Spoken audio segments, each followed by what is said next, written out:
Continuando então a nossa aula, veremos mais uma característica dos contratos administrativos, que é a onerosidade. Ou seja, apesar de ser do interesse público de defender o interesse da administração, não é exigível do particular sacrificar o seu patrimônio para cumprir as exigências da administração. Ele vai cumprir tudo que a administração determinar. Vai. Porém, ele vai ser financeiramente retribuído por isso. Nem todo contrato é oneroso, claro que não, para a administração. Porém, os que forem onerosos para a administração, os que gerarem qualquer tipo de impacto no patrimônio do particular, devem ser então retribuídos. Então, essa oneração deverá ser devida pela administração. A minha próxima característica, então, é a onerosidade. Ora, não é exigido do particular, a despeito de ser do interesse da coletividade, sacrificar o seu patrimônio. Assim, se ele dispõe, se ele se onera, ele tem que receber por isso. Todo contrato que gera qualquer tipo de oneração, deve haver então uma retribuição ao contratado, deve ter um equilíbrio econômico-financeiro. Por isso, esse contrato também será oneroso. Ora, o particular terá que fazer tudo que a administração determinar? Terá que fazer tudo que a administração determinar. Porém, ele vai ser remunerado por isso. A minha próxima característica é o desequilíbrio contratual, e é uma das principais, uma das mais cobradas em concurso. E por que desequilíbrio contratual? Em função das ditas cláusulas exorbitantes. E exorbitante não é porque seja uma cláusula ilegal, não, é porque foge da órbita, é aquilo que está fora da órbita de um contrato comum, daquilo que rege um contrato comum. São cláusulas que colocam a administração numa posição de verticalidade em relação ao contratado, numa posição superior. Mas por que essa posição superior? Para garantir o interesse público na prestação desse serviço, na entrega desse bem. Assim, a administração tem poderes para impor algumas situações no bem da coletividade, para o bem da coletividade. Como ela faz isso? Com cláusulas determinadas em lei, cláusulas chamadas exorbitantes. E quais são essas cláusulas, afinal de contas? Primeiro, a exigência de garantia. Assim, para firmar contrato com a administração em determinadas situações, a administração pode exigir garantia. E essa garantia pode ser de três formas, de três espécies. A primeira é a caução. A caução pode ser em dinheiro ou pode ser ainda em títulos da dívida pública. Títulos da dívida pública são papéis emitidos por entes federativos que representam dívida pública. Você adquire o papel e a administração te promete no futuro lhe devolver aquele valor com juros referente àquele papel. Esse título da dívida pública pode ser qualquer título? Não. Ele tem que ter algumas características, ele tem que cumprir algumas regras para ser válido como garantia. Primeiro, tem que ser de forma escritural. Depois, deve ter registro no Serviço de Liquidação e Custódia, no Selic. Já ouviram falar da taxa Selic? Então, é o Serviço de Liquidação e Custódia. Deve ser autorizado pelo Banco Central. E, por fim, deve ser avaliado pelo seu valor econômico, pelo seu valor efetivamente econômico. Assim, esses títulos poderão servir de caução, como garantia na assinatura de um contrato administrativo. A lei ainda faculta o estabelecimento de um seguro garantia, ou então de uma fiança bancária. São essas as espécies de garantia determinadas pela lei. Qual será o valor dessa garantia? A lei também determina? Determina 5% do valor do contrato. Essa é a regra. Porém, pode chegar até 10%. Se a obra, serviço ou fornecimento for de grande vulto, de alta complexidade, ou então tiver um risco financeiro muito alto. Então, a depender, poderá chegar até, e não será pode ser até de 10% o valor dessa garantia.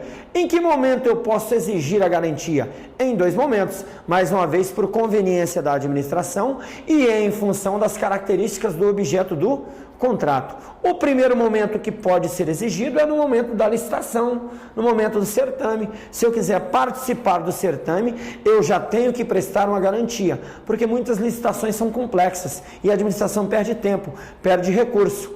Se o licitante não tiver capacidade técnica, por exemplo, ou financeira para cumprir o contrato, então, em função disso, eu já exijo uma garantia para ressarcir a administração de qualquer problema, de qualquer prejuízo que eu tenha já no certame licitatório. Só que aqui um detalhe: terminada a licitação, eu devo devolver a garantia a todos aqueles licitantes perdedores. Só permanece a garantia do licitante que foi o vencedor, o adjudicatário do contrato administrativo.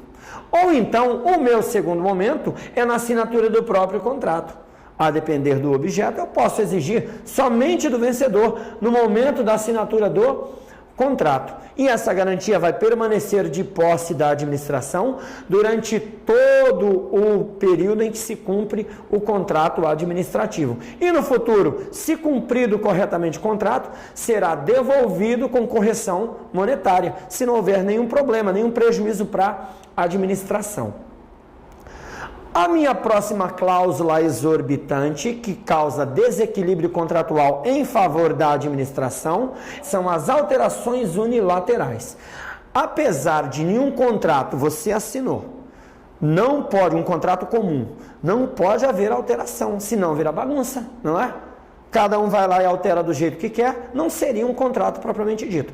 Porém, para a administração, para adequar esse contrato, a necessidade da administração de favorecer ao bem comum, de garantir as necessidades públicas, melhor dizendo, eu tenho que, em algum momento, poder alterar esse contrato unilateralmente, sem pedir para o meu contratado.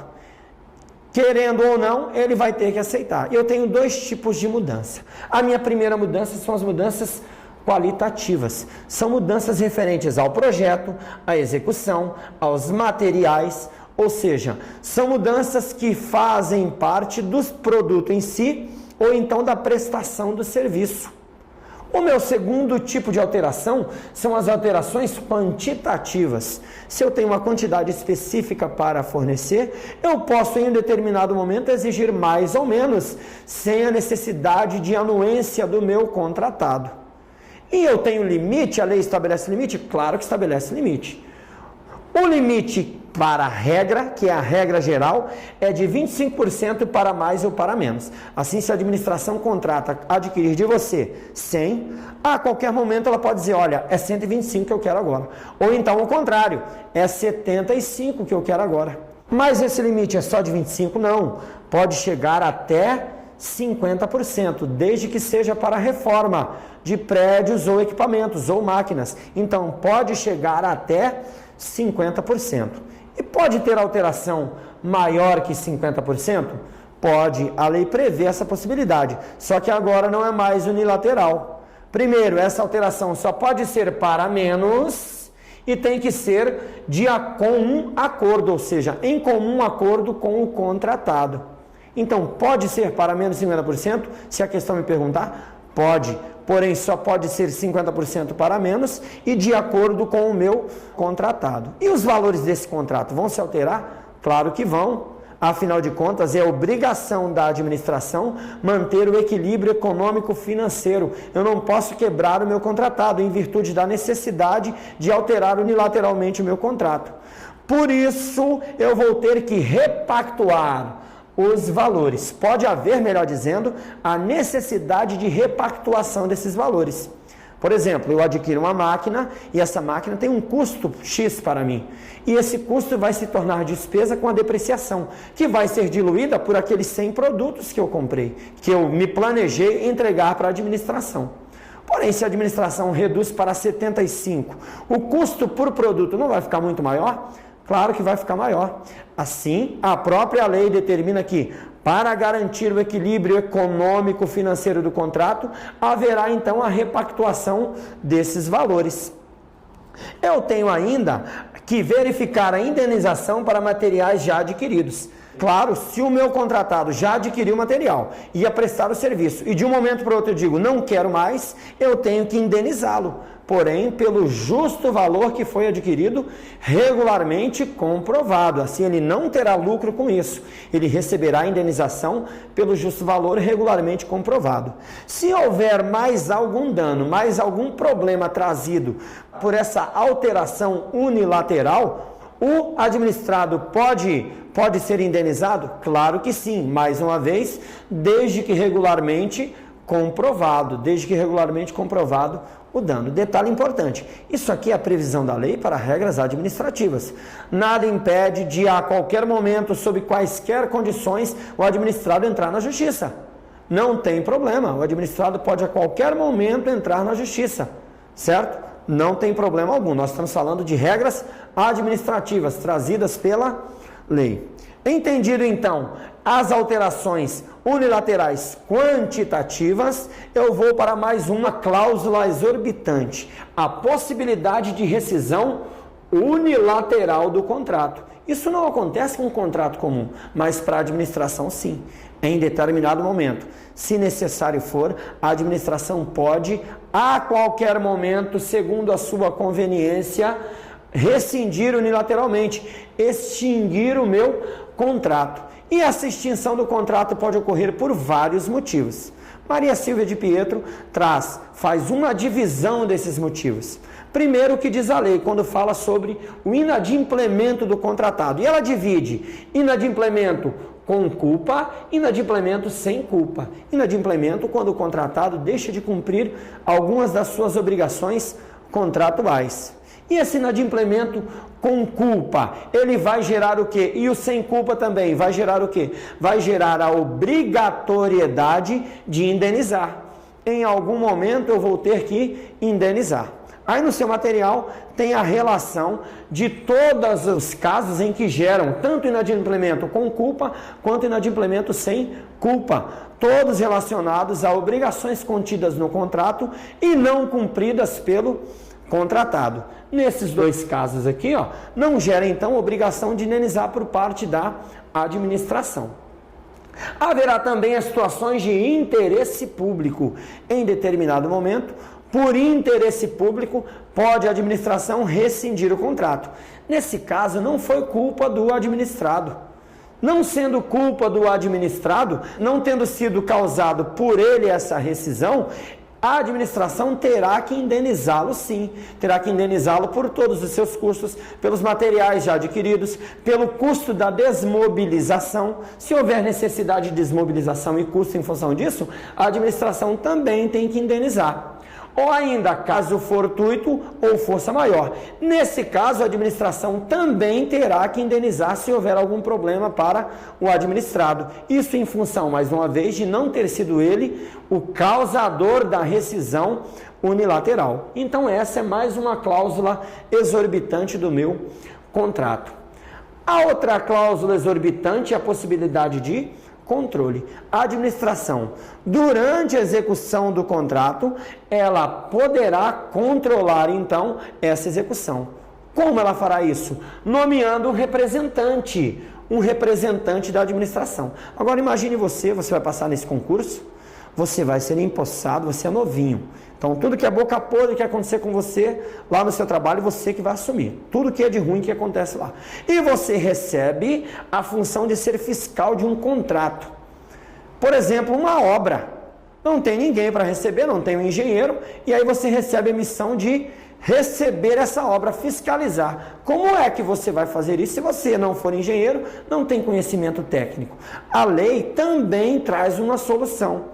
Ela faculta a administração a contratação de um técnico. Então, não tendo capacidade técnica para fiscalizar, a administração pode, em determinado momento, contratar um técnico para auxiliá-lo no controle, na fiscalização desse contrato.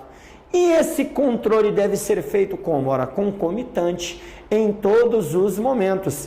O representante, ele vai estabelecer regras, ele vai, claro que tudo baseado no contrato, ele vai solicitar alterações, ele vai determinar que algumas coisas sejam mudadas e o que fugir da sua órbita de competência, ele vai solicitar ao seu superior, tudo aquilo que estiver fora do contrato, estabelecendo prazos. Para quê? Estabelecendo prazos para que tudo seja efetivamente cumprido, segundo as suas ordens. A próxima cláusula exorbitante são as penalidades. Segundo a lei, é possível então para a administração aplicar penalidades aos contratados por falhas ocorridas na prestação de serviço, na entrega do bem, ou seja, no cumprimento do contrato. Assim, em determinado momento, se o contratado não cumprir aquilo que foi determinado, a administração pode aplicar penalidades. Mais uma vez, segundo o princípio da legalidade, as pessoas só serão obrigadas a fazer aquilo que a lei determinar.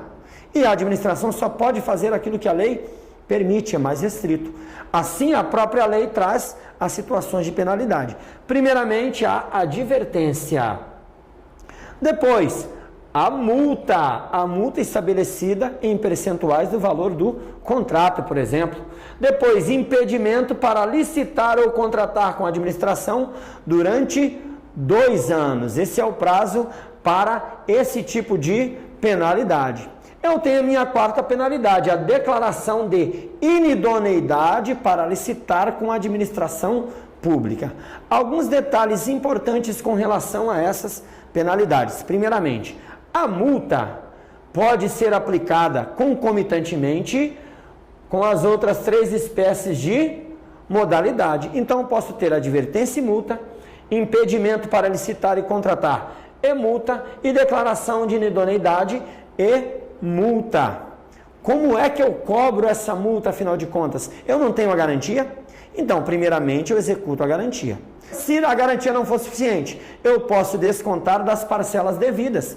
Assim, em determinado momento, na rescisão do contrato, isso é da mesma forma. Rescindi o contrato em função de uma falta do administrado, do contratado. Apliquei a multa. Existe parcela devida? Eu deveria pagar, senão seria enriquecimento ilícito por parte da administração. Claro que eu deveria pagar. Porém, antes eu posso descontar o valor da multa. E se não for suficiente, nem a garantia, nem as parcelas devidas. Ora, aí buscam-se outros meios. O judicial, por exemplo, para fazer esse tipo de cobrança. Detalhe importante. Com relação às penalidades, haverá a possibilidade de estabelecimento de defesa prévia no prazo de 5 dias da notificação. Então, para qualquer uma das penalidades, será facultado ao contratado apresentar defesa prévia 5 dias a contar da sua notificação. Um outro prazo importante é com relação à declaração de inidoneidade. A lei não estabelece prazo. Aparentemente foi mal redigida. Por quê? Porque não existe pena perpétua no Brasil. E como a lei não estabelece prazo, deveria haver um prazo. Porém, a própria lei fala na reabilitação. Reabilitação para poder novamente licitar com a administração. Essa lei fala em prazo mínimo de 2 anos. Assim, quem foi declarado inidôneo, num prazo mínimo de 2 anos, se ressarcir a administração dos prejuízos, ele poderá ser reabilitado. E aí, essa penalidade passa a deixar de valer. A minha próxima cláusula exorbitante é a possibilidade de anulação do contrato. E a administração tem o dever de anular os contratos. Quando? Os atos e contratos, qualquer ato administrativo. Quando eivados de ilegalidade, quando tiver vícios de ilegalidade. Assim, essa declaração será também retroativa ao tempo da assinatura do contrato. E quais são, então, as consequências disso? Primeiro, se o contratado não deu causa à anulação e prestou algum serviço, entregou algum bem, ele deve ser ressarcido por isso. Senão a administração passa a incorrer em enriquecimento ilícito. Então, haverá pagamento? Haverá pagamento da parte já executada e ainda do prejuízo regularmente comprovados. Tudo aquilo que eu consigo comprovar, mais uma vez, o material adquirido, o custo da desmobilização será então indenizado em função da anulação. Lembro, se não foi o próprio contratado que deu causa à anulação. E se foi um servidor público, a administração então vai poder apurar e deve também apurar as causas e fazer as devidas responsabilizações. Porém, qualquer contrato eivado de vício é anulado, retroagindo e desfazendo todos os seus efeitos jurídicos lá na sua origem. Esse é o efeito da anulação do contrato. Uma outra cláusula exorbitante é a retomada do objeto. É possível a administração retomar o objeto? Sim, toda vez que esse serviço público, principalmente, for essencial, em função do princípio da continuidade do serviço público, eu posso retomar esse objeto. Quando eu for rescindir o contrato, quando o contrato for anulado, qualquer dessas situações, eu posso então buscar esse objeto de volta e continuar prestando serviço, porque a população necessita do serviço. É o princípio da continuidade. Assim eu posso, em função disso, ocupar locais, ocupar equipamentos, inclusive os próprios funcionários. Posso, enquanto administração, porque o principal é manter o serviço, a prestação do serviço. E aquilo que é devido, eu pago. Claro que pago, tenho que pagar enquanto administração. Porém, é prerrogativa minha ir lá e tomar o meu objeto de volta para fazer bem feito, se o particular não estiver fazendo. Porém, para que isso aconteça, eu tenho que ter uma autorização da autoridade máxima, autoridade superior. No caso da União, ministro de Estado. Ele é a autoridade máxima relacionada àquela área, àquele contrato, é claro, do qual o contrato está relacionado. Ou então, secretário de Estado, ou ainda um secretário municipal. É ele quem dá a autorização para a retomada desse objeto. Uma outra cláusula exorbitante muito importante é a exceção do contrato não cumprido. Nós vimos que nos contratos, na assinatura do contrato, existe força para cumprimento daquilo que foi pactuado. Porém, para a administração, eu tenho algumas exceções. Eu tenho um abrandamento dessa regra. A regra geral do contrato diz o seguinte, quando uma das partes for inadimplente, não cumprir a sua parte, a outra parte também está autorizada a inadimplir, a não cumprir. Principalmente se houver algum tipo de prejuízo, já com a administração não é assim. Então, se você está prestando serviço para a administração e a administração não te pagou, você pode simplesmente deixar de cumprir sua parte? Não, você tem a obrigação de continuar cumprindo a sua parte. Isso em função, mais uma vez, do princípio da continuidade do serviço público. Mas existe possibilidade de suspensão ou o particular vai eternamente ter que suportar o ônus da administração? Claro que existe a possibilidade de suspensão, não é rescisão nem anulação do contrato, é de suspensão. Quando existe essa possibilidade, afinal de contas? Primeiro, quando houver interrupção por mais de 120 dias. E essa interrupção não precisa ser única, pode ser várias pequenas interrupções, desde que a soma tenha um total de 120 dias. E detalhe importante, se houver custo de desmobilização, o particular também deverá ser indenizado. Ou ainda, se passar 90 dias sem o devido pagamento. Se a administração estiver inadimplente com o pagamento, com o recurso financeiro, por mais de 90 dias. Eu vou cancelar? Não. Eu tenho a opção, é facultado ao contratado suspender o contrato, até que se regularize essa situação. Terminamos então as cláusulas exorbitantes. Vamos para mais uma característica do contrato administrativo. A instabilidade porque o contrato ele é instável, porque ele muda, ele é mutável. As cláusulas exorbitantes que tratam da mutabilidade, da rescisão, da alteração unilateral, são exemplos que trazem instabilidade ao contrato. Um detalhe muito importante, quando eu altero o contrato, qualitativo ou quantitativamente, eu não posso mudar o objeto do contrato. Isso não é permitido. Eu não posso alterar tanto o contrato que gere uma mudança completa no seu objeto. Por exemplo, fui contratado para construir uma ponte. Chega no meio do caminho, em função da necessidade, teve uma epidemia de dengue, o governo quer agora que eu construa um hospital. Não posso, porque haverá uma mudança completa no objeto do contrato. Isso não é possível. Assim, essa instabilidade é dentro das regras estabelecidas pela lei. Aquelas possibilidades que nós vimos anteriormente, as qualitativas e quantitativas. Se houver uma alteração completa do objeto, não será possível, então, essa alteração. A minha próxima característica é a comutatividade. Apesar de ser garantido à população a defesa do interesse público por parte da administração, não pode ela, a esse pretexto, invadir a esfera patrimonial do particular e tirar dele aquilo que não lhe é devido.